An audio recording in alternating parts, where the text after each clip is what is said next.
एक दिन में आप अगर हम पूछना चाहें तो कितने घंटा पढ़ाई करते थे? कामयाबी का श्रेय या क्रेडिट किसको देना आपने चाहेंगे? पर्यावरण का रक्षा करना या उसमें जाना क्या सोचते हैं कि मुझे फर्स्ट ही आना चाहिए था? इस बारे में आपका कुछ ख्याल है? आदाब, नमस्कार, सत श्री अकाल। मैं हूं एमडी मसूद आलम और आप देख रहे हैं हमारा यूट्यूब चैनल मसूद एमकेएच और एचडी बिहार न्यूज़। दोस्तों, आज हम बात करने आए हैं जो बिहार में जो मैट्रिक का रिज़ल्ट आया है और पूरे बिहार में जो 10 टॉपर है उन्हीं में से एक है जिसका रैंक 8वां है। और हम लोग कटिहार डिस्ट्रिक्ट से बिलोंग करते हैं और कटिहार डिस्ट्रिक्ट में फर्स्ट पोजीशन लाई है। चलिए हम उन्हीं से बात करते हैं। आखिर उन्होंने किस कदर मेहनत की, किस तरह मेहनत की और उन्होंने क्या क्या स्ट्रगल किया, उन्हें क्या परेशानी आई और उनका बैकग्राउंड, फैमिली बैकग्राउंड किस हिसाब से है, उन्हीं के ऊपर चर्चा करेंगे। तो आपका सबसे पहले तो हम आपको आपकी इस पोजीशन के लिए शुभकामनाएं देते हैं, दुआएं देते हैं और साथ में आपका हमारे चैनल में स्वागत भी करते हैं। धन्यवाद। आपका नाम बताएंगे? रक्षा कुमारी। सबसे पहला जो सवाल है हमारा कि आपने किस अंदाज में तैयारी की, किस हिसाब से तैयारी की कि आपने इतना पोजीशन इस पोजीशन पे आए और अपने मम्मी पापा का और फैमिली का, ख़ानदान का, पूरे मोहल्ले का नाम रोशन किया? सेल्फ स्टडी पे ज़्यादा ध्यान दिए थे, खुद से पढ़ के नोट्स वगैरह बनाते थे सभी सब्जेक्ट का और इस तरह से ही पढ़े हैं। और रीडिंग भी देते थे डेली बेसिस पे, एसएसटी को पढ़ते थे, फिर उसका नोट्स वगैरह सारे विषय का मैथ्स में बहुत प्रैक्टिस करते थे। इसी तरह एक दिन में आप अगर हम पूछना चाहें तो कितने घंटा पढ़ाई करते थे तकरीबन? स्कूल तो लगभग 6 घंटे का होता है, उसके अलावा लगभग 5 से 6 घंटे पढ़ते थे।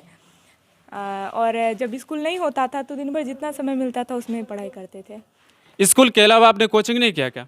नहीं, मैंने खुद से ही पढ़ा है और स्कूल से ही, कोचिंग ट्यूशन नहीं पढ़ी मैं। अच्छा, कोचिंग नहीं गए लेकिन स्कूल ही से पढ़ाई की। और घर में भी कोई टीचर होंगे या घर में भी पढ़े लिखे लोग होंगे?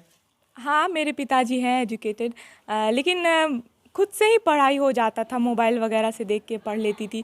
कहीं दिक्कत आता था तो पापा बताते थे हमेशा। यानी अगर हम देखने जाएं तो फैमिली से पूरा आपको हेल्प मिला है? हाँ, फैमिली से भी बहुत हेल्प मिला है और स्कूल से ज़्यादा मिला है। स्कूल से ज़्यादा मिला है। तो आपकी इस कामयाबी के पीछे आखिर किसका हाथ है? आप इस कामयाबी का श्रेय या क्रेडिट किसको देना चाहेंगे?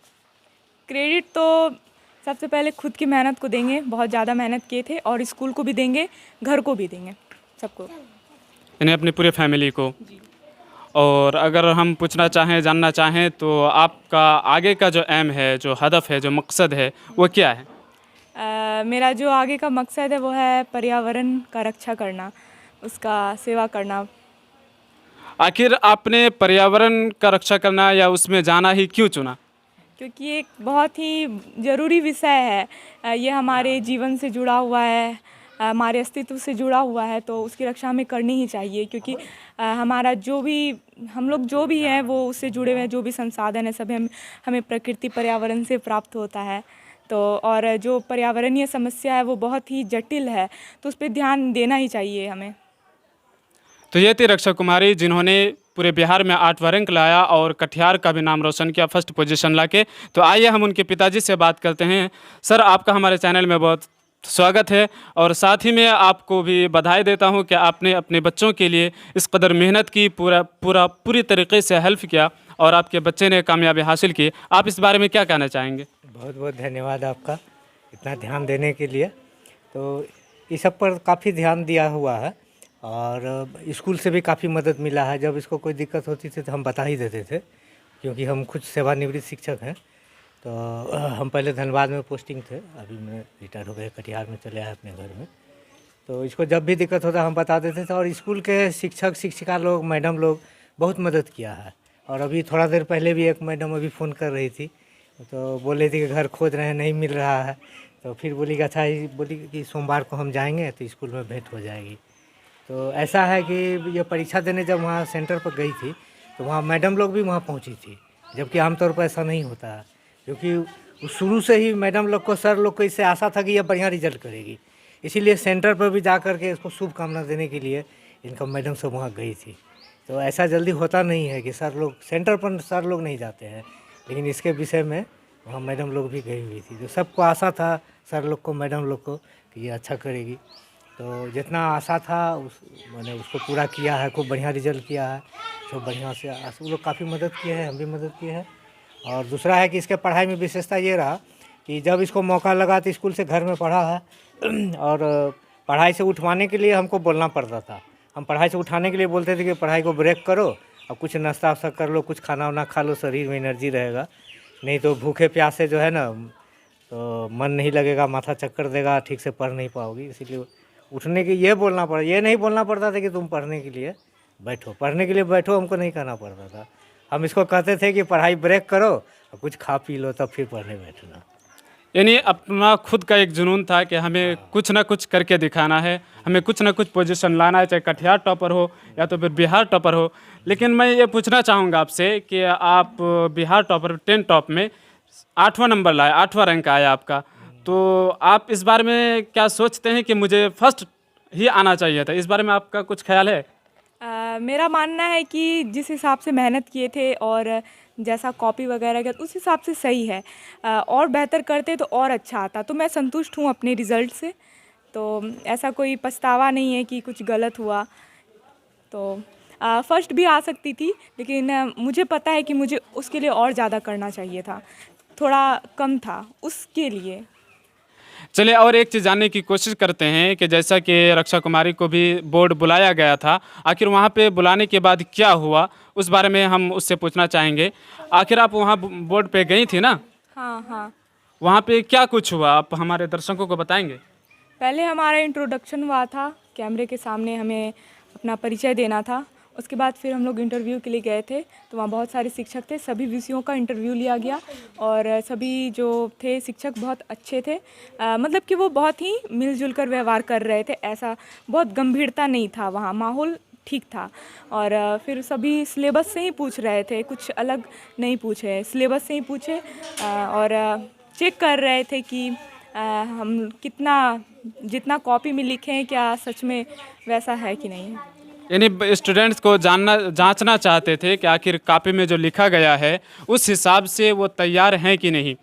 आखिर यहाँ पर एक सवाल ये भी है कि जैसा कि रक्षा कुमारी ने बताया कि हमने कोचिंग नहीं किया है, लेकिन आज के डेट में जो देखा जाता है या माँ बाप का या गार्जियन हजरात का जो ये कहना होता है कि बिना कोचिंग के हमारे बच्चे आगे नहीं पढ़ पाएंगे, स्कूल के भरोसे नहीं रह सकते। और स्कूल में ये भी धरना चल रहा है उसके बारे में कि सरकारी स्कूलों में पढ़ाई नहीं होती। हम पहले जान लेना चाहते हैं कि आपने जो पढ़ाई की सरकारी स्कूल है वो या प्राइवेट स्कूल है? मेरे विद्यालय का नाम +2 उच्च विद्यालय VMP 7 है कटिहार। वह एक सरकारी विद्यालय है और मेरे विद्यालय के सभी शिक्षक बहुत अच्छे हैं, विद्यालय बहुत अच्छा है। उसके कारण ही मुझे नहीं कभी ऐसा लगा कि मुझे ज़रूरत है कोचिंग या ट्यूशन की। बाकी मैं खुद पे भरोसा करती हूँ, मुझे संभवतः कोचिंग ट्यूशन से ज़्यादा खुद पे भरोसा है कि मैं खुद से ज़्यादा अच्छा पढ़ लूँगी, तो इसलिए मैं खुद से ही पढ़ रही थी। तो यहाँ पर बड़ी बात यह है कि सेल्फ़ कॉन्फिडेंस, अगर आपके पास सेल्फ़ कॉन्फिडेंस है तो आप कुछ भी कर सकते हैं। तो चलिए आइए हम अम्मी जी से कुछ बात कर लेते हैं। आपका हमारे चैनल में स्वागत है और आपको भी मैं अपनी तरफ से, हमारी टीम की तरफ से और पूरे कटिहार की जनता की तरफ से शुभकामनाएं और दुआएं देते हैं। और हमारा सवाल ये है कि आपकी बेटी ने इतना अच्छा मकाम हासिल किया, पूरे बिहार में 10 टॉप में 8वां नंबर लाया, इस बारे में आपको खुशी है कि नहीं? बहुत खुशी है। और आगे चल के आपकी, जैसा कि आपकी बेटी ने कहा कि आपकी बेटी पर्यावरण में जाना चाहती है, उस सब्जेक्ट में जाना चाहती है, तो क्या आप लोग उसको पूरा हेल्प करेंगे? हम तो पूरा हेल्प भी करेंगे और आशीर्वाद भी देंगे, लेकिन मेहनत करना भी इनका काम है। हाँ, वो तो मेहनत इनके ऊपर डिपेंड करता है कि जिस कदर मेहनत करेगी उस हिसाब से कामयाब होगी। और इसी हमारे चैनल के माध्यम से आप हमारे दर्शकों को कुछ बताना चाहेंगे? हाँ, बताना चाहेंगे, पढ़ावे लिखावे और सब हेल्प भी ज़रूरी पड़े तो हेल्प भी ले सकते हैं और हेल्प दे भी सकते हैं। जो भी है, जो बच्चा कमज़ोर है वो हेल्प ले करके भी पढ़ सकते हैं। कोचिंग नहीं है तो हेल्प ले करके पढ़ सकते हैं। गरीब का बच्चा होता है कि उसको पैसा का कमी होता है तो हेल्प ले करके पढ़ते हैं। और मेरे बच्चा का ऐसा सवाल नहीं है, इनको जुनून था जो कि नहीं हम अपने से करेंगे, हमको किसी का जो है ना मेहनत नहीं लेना है, हमको अपना मेहनत से करना है, तुम लोग हेल्प करो। इसी के साथ हम आखिरी सवाल लेंगे हमारी रक्षा कुमारी से कि आप हमारे दर्शकों को या जो अगले साल मैट्रिक का एग्ज़ाम देने वाले हैं उन्हें आप क्या संदेश देना चाहेंगे? मेरा यह संदेश रहेगा कि आप अभी से तैयारी शुरू कर दीजिए और शुरू से नोट्स बनाइए, क्योंकि आखिरी समय पे नोट्स आपको काम देता है। मॉडल पेपर वगैरह पे भी ध्यान दीजिए, उसको बनाने से आपको परीक्षा में लिखने में परेशानी नहीं होगी। और अच्छे से पढ़िए, मन लगा के पढ़िए और हार मत मानिए, हर रोज़ पढ़िए। जो विषय में दिक्कत है उसको थोड़ा ज़्यादा समय दीजिए, फिर वो धीरे धीरे ठीक हो जाएगा। और इसी तरह यानी कहने का मतलब ये है कि अगर आप कामयाब होना चाहते हैं, कोई पोजीशन लाना चाहते हैं, तो आपको शुरू से ही मेहनत करनी पड़ेगी, नोट्स वगैरह बनाने पड़ेंगे, डेली के डेली जो टास्क होता है उसको पूरा करना पड़ेगा। इसी के साथ हम अपने चैनल के माध्यम से अपनी टीम की तरफ से आप सभी का शुक्रिया अदा करते हैं कि आप लोगों ने हमारे लिए इतना टाइम निकाला, हमारे साथ बात करने की कोशिश की। तो यहीं से हम इस वीडियो को ख़त्म करते हैं और मिलते हैं आपसे अगली बार किसी नए वीडियो के साथ, किसी नए जोश के साथ।